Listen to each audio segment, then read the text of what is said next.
ഓം ശാന്തി. രാമായണ മാസക്കാലമാണല്ലോ. മിക്ക വീടുകളിലും രാമായണ സത്സംഗം രാവിലെ അല്ലെങ്കിൽ വൈകുന്നേരം നടക്കുന്നുണ്ട്. വളരെയധികം പേര് ഒരുമിച്ചിരുന്ന് എല്ലാവരും ഒരു വീട്ടിൽ കൂടിയിട്ട് രാമായണം വായിക്കുകയും പൂജ നടത്തുകയും പ്രസാദ വിതരണം ചെയ്ത് വളരെയധികം ഭക്തിയുടെ ആനന്ദം അനുഭവിക്കുന്ന മാസമാണല്ലോ. ഈ കൂട്ടായ്മ തന്നെ ഒരു ലഹരിയാണ്, ഒരു സന്തോഷമാണ്. പൊതുവെ നോക്കിക്കഴിഞ്ഞാൽ ഇന്നലെ നാട്ടിൽ, നമ്മുടെ കേരളത്തിൽ തന്നെ നിങ്ങൾക്കറിയാം, ലഹരിക്കെതിരെ സർക്കാർ ഓപ്പറേഷൻ തുഫാൻ എന്ന ഒരു വലിയ സേവന പദ്ധതി നടത്തിക്കൊണ്ടിരിക്കുകയാണ്. കാരണം മദ്യം, മയക്കുമരുന്ന്, ലഹരി വസ്തുക്കളുടെ അമിതമായ ഉപയോഗം കാരണം നമ്മുടെ നാശം, മുഴുവൻ രാജ്യത്തിൻ്റെ നാശം, പ്രത്യേകിച്ച് നമ്മുടെ യുവജനതയുടെ നാശം നടന്നുകൊണ്ടിരിക്കുകയാണ്. ആ ലഹരി വേട്ടയ്ക്ക് വേണ്ടിയിട്ട് ഇത്രയധികം സർക്കാരും മറ്റ് ജനകീയ പ്രസ്ഥാനങ്ങൾ ധാരാളം ചെയ്യുന്നുണ്ട്. നമ്മൾ ബ്രഹ്മകുമാരീസ് ഈശ്വരീയ വിശ്വവിദ്യാലയത്തിൽ നിന്നും ഭാരത സർക്കാരിനോടൊപ്പം കേരള സർക്കാരിനോടൊപ്പം സഹകരിച്ചുകൊണ്ട് ലഹരിക്കെതിരെ 10 കോടി പ്രതിജ്ഞ എന്ന പദ്ധതി ലക്ഷ്യമിട്ട് സേവനം ചെയ്തുകൊണ്ടിരിക്കുന്നുണ്ട്. അപ്പോൾ ശരിക്കും നോക്കിക്കഴിഞ്ഞാൽ നമ്മുടെ ഈ രാമായണ മാസക്കാലത്തിൽ ഇങ്ങനെയുള്ള ഒരു സത്സംഗം, രാമായണ സത്സംഗം, അതിൻ്റെ ആനന്ദലഹരി, അതിലേക്കിതൊക്കെ നമ്മൾ അതൊരു ലഹരിയാണ്, അത് പോസിറ്റിവിറ്റിയാണ്, നമ്മുടെ ശരീരത്തിനും മനസ്സിനും സുഖം നൽകുന്ന ഒരു ലഹരിയാണ്, അല്ലേ? സോ ഇത്തരത്തിലുള്ള കൂട്ടായ്മകൾ നമ്മൾ ശബരിമല സീസൺ ആകുമ്പോൾ നവംബർ മുതൽ മാലയിട്ട് ഓരോ വീടുകളിലും ഭജന സത്സംഗം കൂടാറുണ്ട്. അപ്പോൾ അതിൻ്റെ ഭക്തിയുടെ ഒരു ലഹരി, എല്ലാവരും ഒരുമിച്ചിരുന്ന് പാട്ടുപാടി, അല്ലേ, ഭഗവാന്റെ കീർത്തനങ്ങൾ പാടി, ആ ആനന്ദലഹരി അതൊരു ലഹരിയാണ്. അപ്പോൾ ആരും കള്ളുകുടിക്കാൻ പോകാറില്ല, ആരും പുകവലിക്കാൻ പോകാറില്ല, മറ്റൊരു ലഹരി വസ്തുവിൻ്റെ പിന്നാലെ പോകാറില്ല. സോ മനുഷ്യന് എപ്പോഴും ഒരു ലഹരി വേണം, അല്ലേ? പക്ഷെ ആ ലഹരി പോസിറ്റീവായിട്ട് നമ്മൾ എടുത്തു കഴിഞ്ഞാൽ മറ്റെല്ലാ നെഗറ്റിവിറ്റിയുടെ ലഹരിയിൽ നമ്മൾ മുക്തരാക്കും. സോ ഏറ്റവും പ്രധാനപ്പെട്ട കാര്യം പോസിറ്റീവായിട്ടുള്ള ലഹരി ആർജിക്കുക, ആ ആനന്ദ ലഹരിയിൽ ജീവിക്കുക. അപ്പോൾ ഈ രാമായണ മാസക്കാലം തന്നെ യഥാർത്ഥത്തിൽ കർക്കിടകത്തിൽ ദുരിതപ്പെയ്ത്ത്, മഴ, കഷ്ടങ്ങൾ, ദുരിതങ്ങളുടെ ഒരു മാസം എന്നല്ലേ പണ്ട് പറയുക, കള്ളക്കർക്കിടകം എന്നൊക്കെയല്ലേ പറയുക. അപ്പോൾ ഈ മാസത്തിൽ തന്നെ ഈ രാമായണ പാരായണം വെച്ചിരിക്കുന്നതിൻ്റെ ലക്ഷ്യം തന്നെ അതാണ്. രാമായണം ഒരു പുണ്യഗ്രന്ഥം, മനുഷ്യന് പോസിറ്റീവ് എനർജി നൽകുന്ന, തിന്മയുടെ മേലെയുള്ള നന്മയുടെ വിജയത്തെക്കുറിച്ച് മനുഷ്യനതെക്കുറിച്ച് വായിക്കുകയും പഠിക്കുകയും അതിലൂടെ തൻ്റെ ജീവിതത്തിലും തിന്മയുടെ മേലെ വിജയം നേടാൻ, നന്മയിലേക്കുള്ള ഒരു സഞ്ചാരത്തിന് വേണ്ടിയിട്ട്, ഒരു ലക്ഷ്യത്തിന് വേണ്ടി നമ്മളെ നയിക്കുക എന്നതാണ് ഈ പാരായണത്തിൻ്റെ ലക്ഷ്യം. അതുകൊണ്ട് നമ്മൾ വെറുതെ ഇരുന്ന് വായിച്ച് തീർക്കുക എന്നുള്ളതല്ല. യഥാർത്ഥത്തിൽ ഈ പാരായണം ഒന്ന് നമ്മുടെ ഒരു കൂട്ടായ്മ, അതിൻ്റെ പോസിറ്റീവ് എനർജി. ഒരു വീട്ടിൽ നിറയെ പേര് ചേർന്നിരുന്ന് പോസിറ്റീവായിട്ടുള്ള ഒരു കാര്യം ഒരുമിച്ച് ചെയ്യുമ്പോൾ എല്ലാ ലൈക്ക് മൈൻഡഡ് പീപ്പിൾ, ഇത്രയും പേരുടെ പോസിറ്റീവ് ഇൻറ്റൻഷൻ, ആ പോസിറ്റീവ് കളക്റ്റീവ് എനർജി എല്ലാവർക്കും നൽകുന്ന കരുത്ത്, ആ വീടിന്, ആ നാടിന്, ആ പോസിറ്റീവ് എനർജിയുടെ അലകൾ ആ വീടിന് ചുറ്റും അനേക വീടുകളിലേക്ക്, നാട്ടിലേക്ക് മുഴുവൻ വായു ആ പോസിറ്റീവ് എനർജിയെ ഈ വിശ്വം മുഴുവൻ എത്തിക്കും.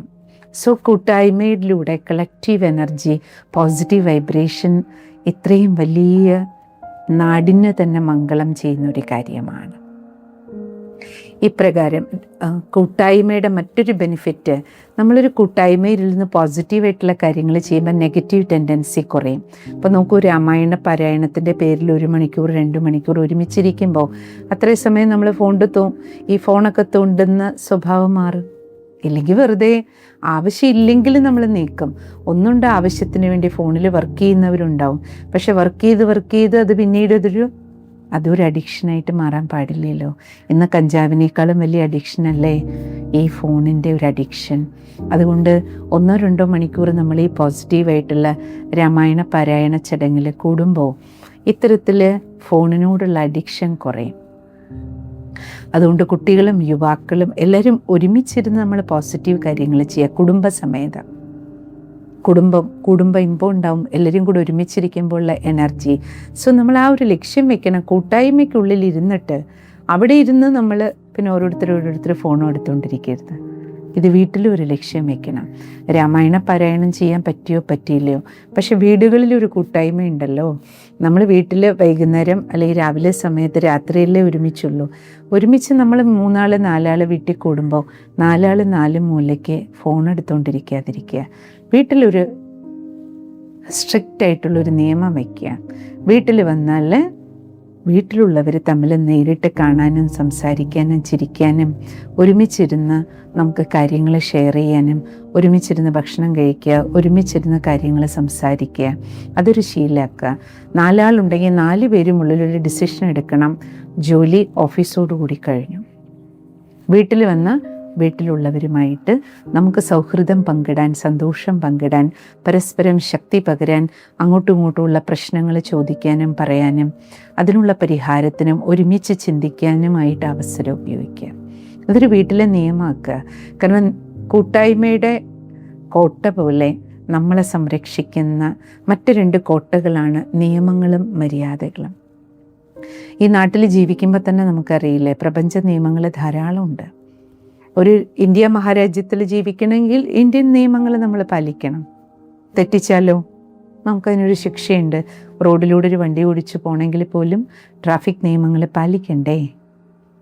അല്ല, എനിക്കറിയില്ലായിരുന്നു എന്ന് പറഞ്ഞിട്ട് തെറ്റ് ചെയ്താൽ നമുക്ക് ശിക്ഷയിൽ നിന്ന് രക്ഷപ്പെടാൻ പറ്റില്ലല്ലോ. സോ ഒരു രാജ്യത്തിൻ്റെ നിയമം, ഒരു സ്കൂളിൽ പഠിക്കണമെങ്കിലും അവിടെ ഒരു നിയമാവലിയുണ്ട്. അതിലൂടെ പോയാലേ നമുക്ക് ആ സ്കൂളിൽ പഠിക്കാൻ പറ്റും. ഏതൊരു അസോസിയേഷനും ഉണ്ടാക്കുമ്പോഴും 10 പേര് ചേർന്നൊരു കൂട്ടായ്മ ഉണ്ടാക്കി, ഒരു ട്രസ്റ്റ് ഉണ്ടാക്കി, ഒരു അസോസിയേഷൻ ഉണ്ടാക്കുമ്പോൾ ആദ്യം എന്താ ചെയ്യണേ? അവിടുത്തെ നിയമാവലി ഉണ്ടാക്കണേ. അതിൽ എത്ര പേരുണ്ട് എല്ലാവരും ആ നിയമങ്ങളിലൂടെ കടന്നു പോകണം. കാരണം ആ നിയമമാണ് ആ കൂട്ടായ്മയുടെ കോട്ടയെ ശക്തിപ്പെടുത്തുന്നത്. അതുകൊണ്ടല്ലേ നമ്മളൊരു കുടുംബത്തിലിരിക്കുമ്പോഴും ചില ജീവിത നിയമങ്ങൾ അത്യന്താപേക്ഷിതമാണ്. പക്ഷേ ഇന്ന് കുടുംബത്തിൽ പോലെ ഇരിക്കാൻ ആർക്കും ഇഷ്ടമില്ലല്ലോ. നമ്മുടെ നാട്ടിൽ പഠിക്കാൻ ഇഷ്ടമില്ല, പഠിക്കണം എന്ന് പറഞ്ഞ് വിദേശത്ത് പോവുക. വിദേശത്ത് പോയി പഠിക്കണ്ട എന്ന് സിസ്റ്റർ പറയല്ല. പക്ഷെ വീട്ടിൽ നിന്ന് കൂട്ടായ്മയിൽ നിന്ന് അച്ഛൻ്റെ അമ്മയുടെ അടുത്ത് നിന്ന് ദൂരേക്ക് പോകാനും കൂട്ടുകാരുടെ കൂടെ കമ്പനി അടിക്കാനും വേണ്ടി മാത്രമായിട്ട് നമ്മൾ പഠനത്തിൻ്റെ പേര് പറഞ്ഞ് ദൂരേക്ക് പോകുമ്പോൾ നമ്മുടെ സുരക്ഷാ കവചങ്ങളാണ് നഷ്ടപ്പെടുന്നത്. അതേ പഠനം നമ്മുടെ നാട്ടിൽ നമുക്ക് നന്നായി പഠിക്കാൻ കഴിയുമെങ്കിൽ നമുക്ക് തീർച്ചയായിട്ടും ഏറ്റവും നല്ല സേഫ്റ്റി, സുരക്ഷാ കവചം നമ്മുടെ വീട്ടിൽ നിന്ന് തന്നെ പഠിക്കുന്നതാണ്. ചിലർ വീട്ടിൽ നിന്ന് ഹോസ്റ്റലിലേക്ക് മാറും. ഹോസ്റ്റലിൽ പോയാൽ നന്നായിട്ട് പഠിക്കാം. വീട്ടിൽ നിന്ന് നമുക്ക് പഠിക്കുന്നതിനേക്കാളും നന്നായിട്ട് എവിടെ നിന്നാണ് പഠിക്കാൻ പറ്റുക? നമ്മുടെ അച്ഛനമ്മമാരുണ്ടാക്കി തരുന്ന സംരക്ഷണ കവചം, ആ ഭക്ഷണത്തെക്കാളും നല്ലൊരു ഭക്ഷണം നിങ്ങൾക്ക് ഏത് 5 സ്റ്റാർ ഹോട്ടലിലും കിട്ടില്ല. അത് മാത്രമല്ല, വീട്ടിലാവുമ്പോൾ അറിഞ്ഞോ അറിയാതെയോ നമ്മളിൽ നിന്ന് എന്ത് തെറ്റുകളുണ്ടായാലും ആ കൂട്ടായ്മയുടെ, കുടുംബം എന്ന കൂട്ടായ്മയുടെ ആ കൂട്ടത്തിൽ ആരുടെയെങ്കിലും കണ്ണിൽ നമ്മുടെ തെറ്റുപെടും. ആരെങ്കിലും ഒരാൾ നമ്മളെ രക്ഷിക്കും, നമ്മുടെ തെറ്റുകളെ കണ്ടുപിടിക്കും, നമ്മളെ ശകാരിക്കും, തിരുത്തും. അതിലൂടെ നമുക്ക് തിരുത്തലുണ്ടാവും. അത് നമ്മുടെ രക്ഷാകവചമാണ്. സോ ഓരോ കൂട്ടായ്മയും നമ്മുടെ രക്ഷാകവചമാണ്. എത്രത്തോളം വലിയ കൂട്ടായ്മയിൽ കൂട്ടുകുടുംബത്തിലിരിക്കുന്നു അത്രയും നമുക്ക് ചുറ്റും നമ്മുടെ രക്ഷാകവചം വലുതാകുകയാണ്. നമ്മളെ രക്ഷപ്പെടുകയാണ്. അതുകൊണ്ട് ഒരിക്കലും കൂട്ടായ്മയിൽ നിന്ന് ദൂരേക്ക് പോകണമെന്ന് ചിന്തിക്കരുത്. എത്രത്തോളം ഇപ്പം നിങ്ങൾക്കറിയാലോ, സീത അയോധ്യയിൽ നിന്ന് ഇറങ്ങുമ്പോഴും രാമൻ കൂടെയുണ്ട്, ലക്ഷ്മണനും കൂടെയുണ്ട്. അപ്പോൾ സുരക്ഷിതയായിരുന്നു.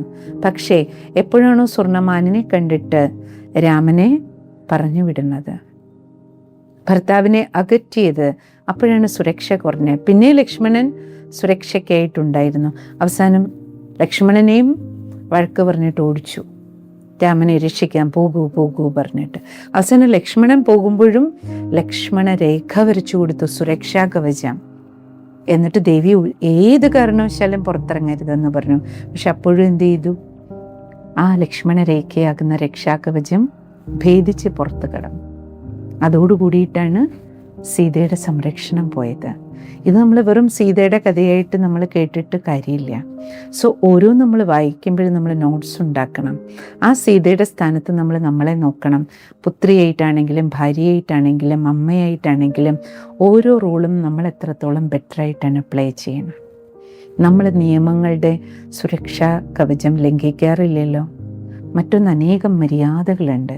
ഒരു കുടുംബത്തിൽ ജീവിക്കുമ്പോൾ ഉള്ള മര്യാദ, ഭക്ഷണം ഉണ്ടാക്കാനൊരു മര്യാദ, കഴിക്കാനൊരു മര്യാദ, കൊടുക്കാനൊരു മര്യാദ, നോക്കാനൊരു മര്യാദ, കാണാനൊരു മര്യാദ, വായിക്കാനൊരു മര്യാദ, വസ്ത്രധാരണത്തിനൊരു മര്യാദ, നടക്കാനൊരു മര്യാദ, ഇരിക്കാനൊരു മര്യാദ, ഒരാളുമായിട്ട് നമുക്ക് സംഭാഷണം നടത്താനൊരു മര്യാദ, അല്ലേ?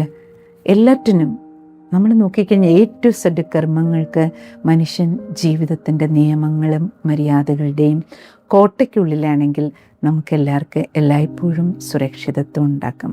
പക്ഷേ എപ്പോഴാണോ നമ്മൾ കുട്ടിക്കാലം മുതൽ കൂട്ടായ്മയുടെ മര്യാദ, നിയമങ്ങളുടെ മര്യാദ, മര്യാദകളുടെ മര്യാദ ലംഘിക്കാൻ തുടങ്ങിയത്? ഈ കോട്ടകൾ, കൂട്ടായ്മ, നിയമം, മര്യാദയുടെ കോട്ടകൾ നമ്മൾ ലംഘിച്ച് പുറത്തേക്ക് കടക്കുമ്പോഴാണ്, അഥവാ ഈ കോട്ടയ്ക്കുള്ളിൽ വിള്ളലുണ്ടാകുമ്പോഴാണ് നമ്മുടെ ജീവിതത്തിൻ്റെ സുരക്ഷ ഇല്ലാണ്ടാകുന്നത്. അതുകൊണ്ട് നമ്മൾ വെറും രാമായണം പാരായണം ചെയ്യുന്നവരാകാതെ നമ്മളെ സംബന്ധിച്ചിടത്തോളം ഈ അവസരങ്ങളെല്ലാം നമ്മുടെ സ്വന്തം സംരക്ഷണത്തിനും കുടുംബത്തിൻ്റെ രക്ഷയ്ക്കും സമൂഹത്തിൻ്റെ സുരക്ഷയ്ക്കുമുള്ള ഒരു രക്ഷാകവചമാക്കി മാറ്റാൻ കഴിഞ്ഞാൽ നമ്മളെ ഏത് തരത്തിലുള്ള നെഗറ്റീവ് ലഹരിക്കും അടിമയാക്കാനും നമ്മുടെ ജീവിതത്തെ നശിപ്പിക്കാനും കഴിയില്ല. നിങ്ങൾക്കെല്ലാവർക്കും ഈ രാമായണ മാസക്കാലം വളരെ നല്ല ഭക്തിയുടെ ആനന്ദം അനുഭവിക്കാനും ആ ആനന്ദ ലഹരിയിലൂടെ മറ്റെല്ലാ നെഗറ്റീവ് ലഹരിയിൽ നിന്നും മുക്തിയും ഉണ്ടാകട്ടെ. ഓം ശാന്തി.